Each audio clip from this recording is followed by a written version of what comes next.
Ah, really need to stop forgetting that. Done it a couple of times lately.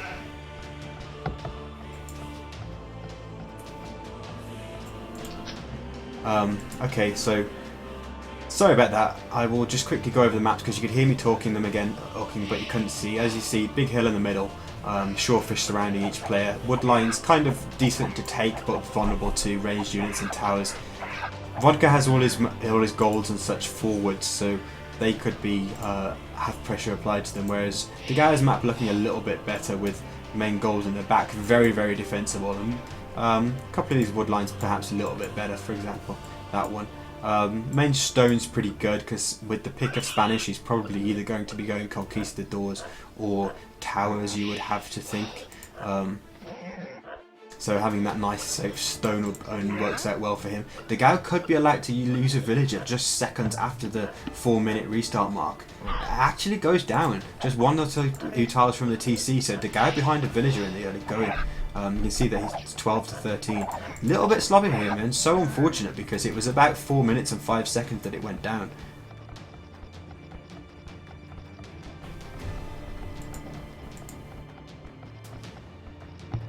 The map is called Dunes. I'll just show you that. You can get it from the Court Arms map packs on the AOC Zone forum. Although if you do play any of those maps, a lot of them won't work if you play them on any other setting than 1v1 on a 3-player map size, because I kind of lazily scripted them to only work on that because I was making them specifically for the tournament.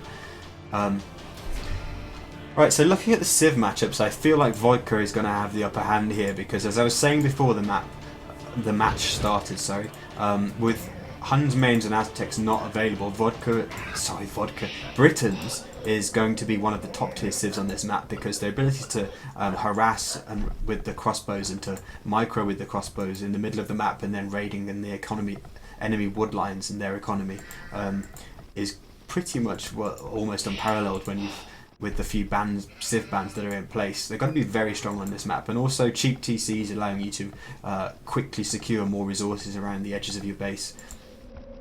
So I'd say Vodka's got this civilization advantage here because Spanish I think could be quite difficult to play on this map.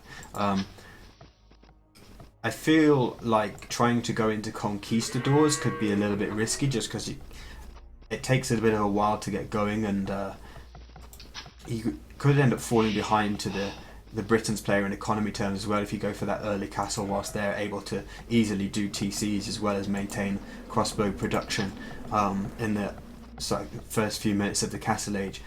The other thing he could have done, of course, was towers, but as Spanish, but it's quite far away, and I don't think he's going to be going for that at all. Although I'm happy to be proven wrong.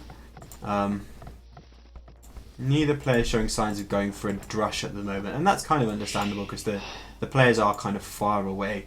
The last time we saw this map in Spring versus Tato, the players were a bit closer. Spring was like here, versus Tato being there, and a drush was much more feasible. But I think both players will be just probably maybe going for some feudal aggression. Both players actually clicking up at more or less the same time, just 3 seconds apart, just a few seconds after 8 minutes. The Gao's build is starting to look a lot like Scouts. You can see the players trying to battle for the hill advantage and to take the most HP off each other's scout here.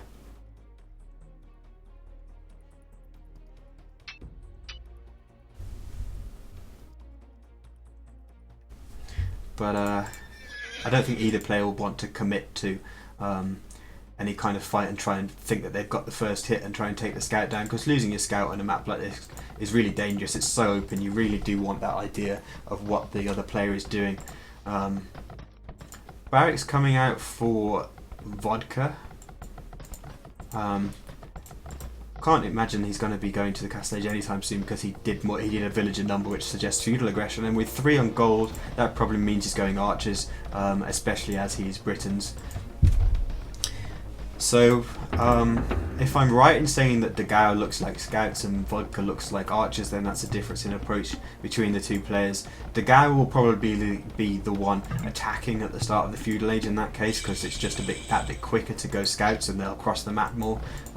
Vodka might play a little bit more defensive with his archers and kind of shoot for kind of doing some archers and just trying to get to the castle age, or he might just completely prove me wrong and go crazy with archer production. But I feel like he won't want to just hang around in feudal age for too long, because getting to the castle age on this map without suffering too much damage and then taking advantage of Britain crossbow range would be a really strong tactic.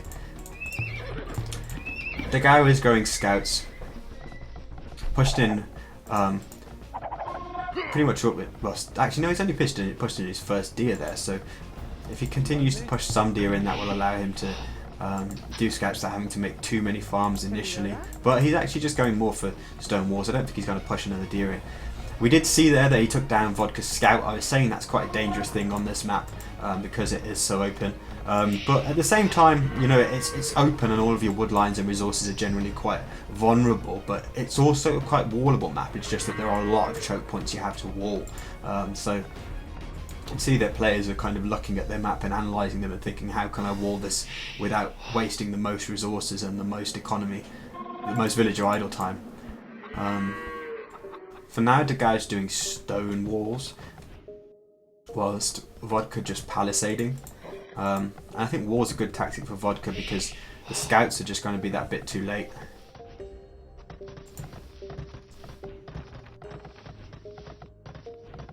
How do you look like scouts? Yeah, okay, you understand what I'm saying. The build looks like scouts.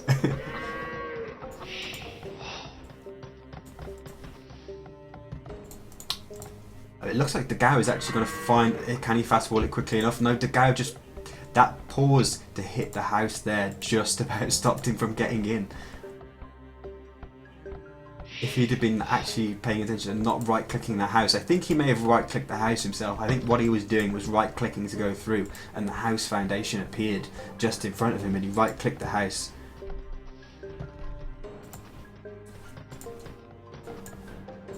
You can see for now though that Dogao hasn't stopped. Has stopped producing scouts.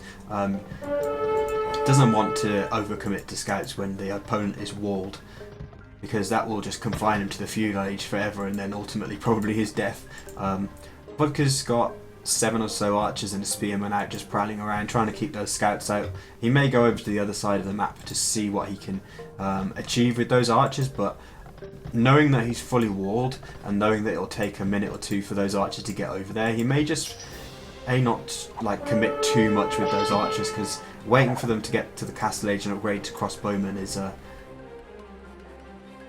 well, basically getting those upgrades in without losing them will be his priority. So he won't probably do anything too over ambitious with those archers. If would probably just prowl around the outside of Dogao's base with a couple of spearmen guarding them from any scouts that might try and swarm them.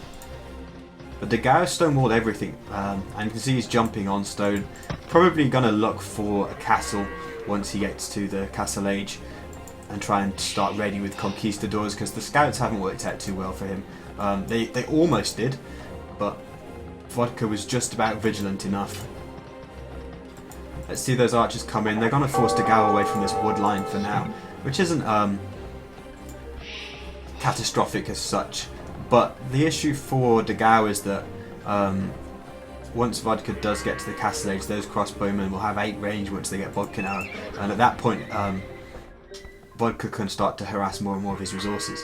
Fortunately for Dogao, he's kind of thought about this in advance, unless he's because he's kind of almost done it by accident because it's the most wallable part of his map. But what he's done is he's pushed his walls further out. Like, he didn't wall here and he didn't wall here and here, for example, or even between the forests. He pushed those walls out nice and far, which secures him some safe wood and gold, so that he doesn't have those Briton snipers ruining all his wood lines when he gets to the castle age.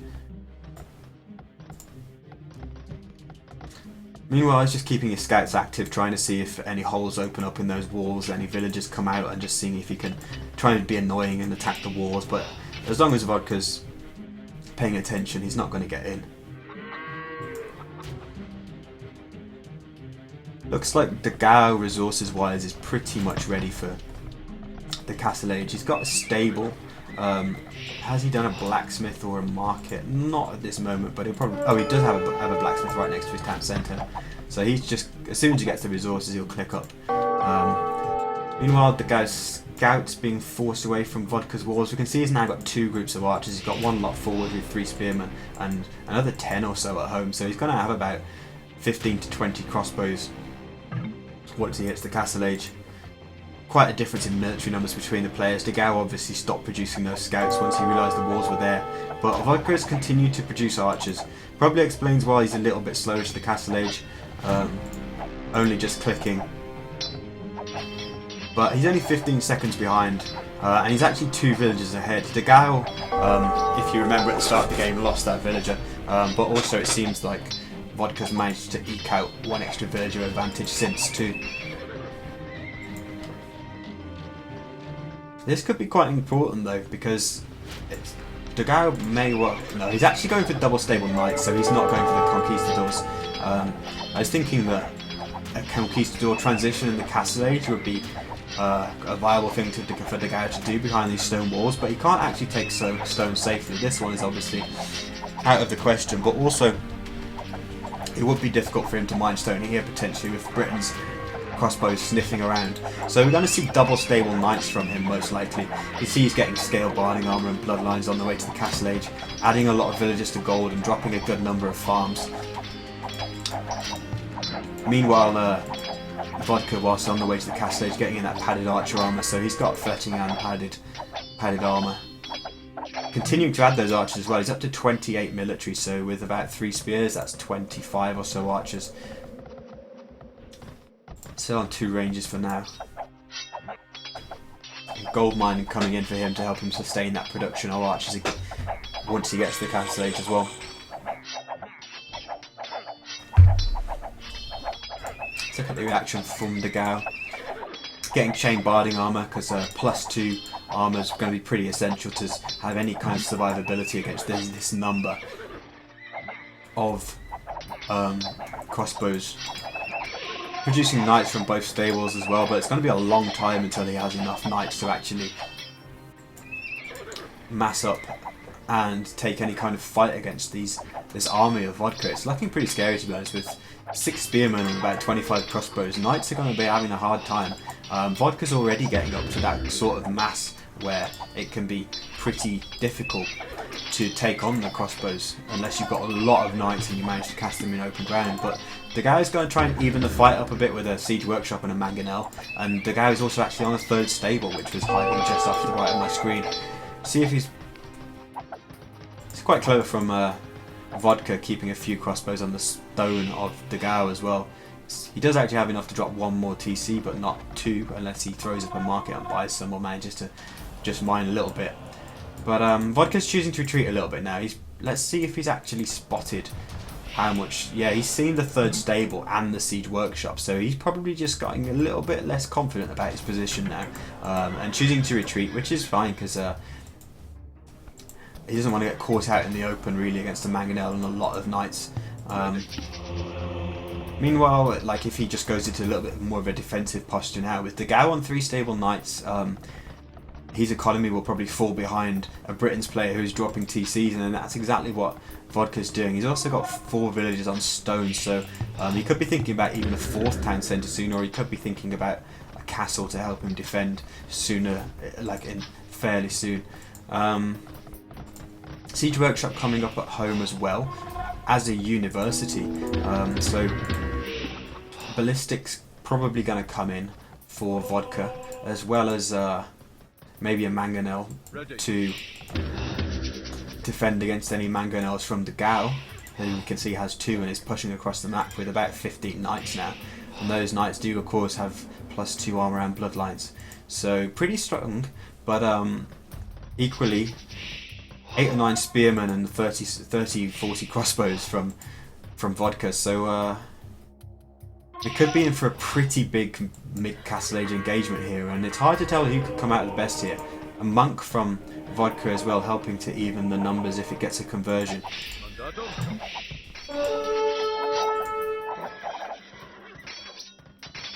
Keeping an eye on these mangonels to see if they fire any shots up here. I'd say this isn't the best fight for Dogao at the moment, attacking 8 spearmen with 30 crossbows behind them and a monk.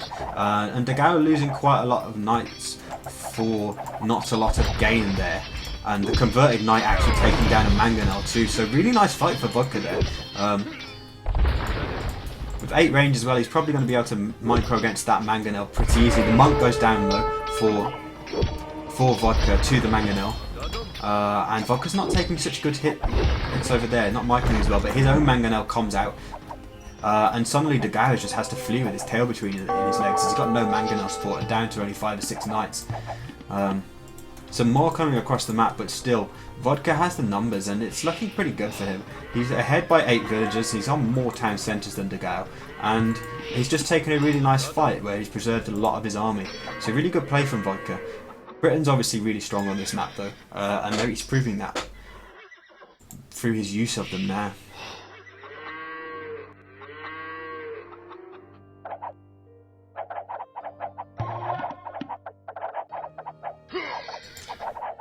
And right now Dogao is just pretty much anywhere he runs into Vodka, he's going to lose fights right now. Forced to run away with those knights, and it's kind of difficult to see what his approach should be, because he kind of needs to go full ham with his attack, I think, and mass up a lot more and try and take down some of Vodka's military, because he probably assumes by this point, by both the scores and by the fact that he's playing against a Britain's player who that Vodka will be ahead a bit in terms of economy, using that Great Britain's boom and the cheap town centres. And I think he probably has to pull this back in the Castle Age, because the longer he waits, Vodka's going to be inching closer to the Imperial Age, much more so than he is. And at that point, Arbalests are going to be really dangerous. So it seems like he's massed up a lot more and he's going to try and take a fight, but I still feel like he needs a few more knights at least to take this.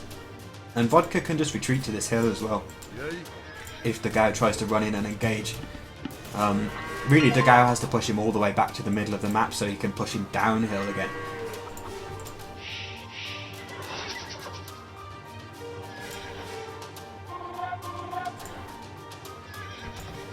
Let's try and see how many TCs Vodka's on now. He's on 3, but he's building a 4th in a nice position to secure that forward gold.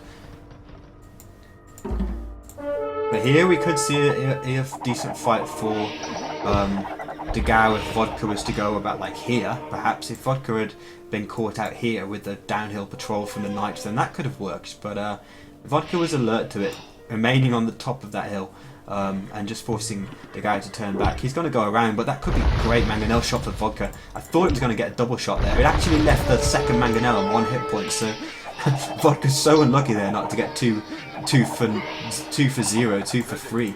And Dogao has moved around this fight, and around this forest, but taking the fight just slightly downhill there, and the losses are coming in thick and fast for him. This GG. I was going to say, there's really no way you can take that fight. And I think what we're seeing there is Britain's just being the dominant civilization on this map. Crossbows with the range and everything, and just being able to take the right fights, snipe down Dogao's knights, and also Britain's obviously being able to go up onto the TCs earlier and boom behind that is really a deadly combination on a map where you're pretty much going to die to them if you don't wall everything. So civilization choice spot on there for Vodka, I would say, and he played it well. And Dogao just realised his only chance was that Castle Age triple stable knights. And tried to make it work for him, but I think he took bad fights there, or Micro was just slightly off, or his positioning was just slightly off, and realising he was just too far behind at that point. See 11 villagers, and obviously Vodka had a lot more military, and collecting more resources up onto those TCs earlier, so we're seeing 1-1 now.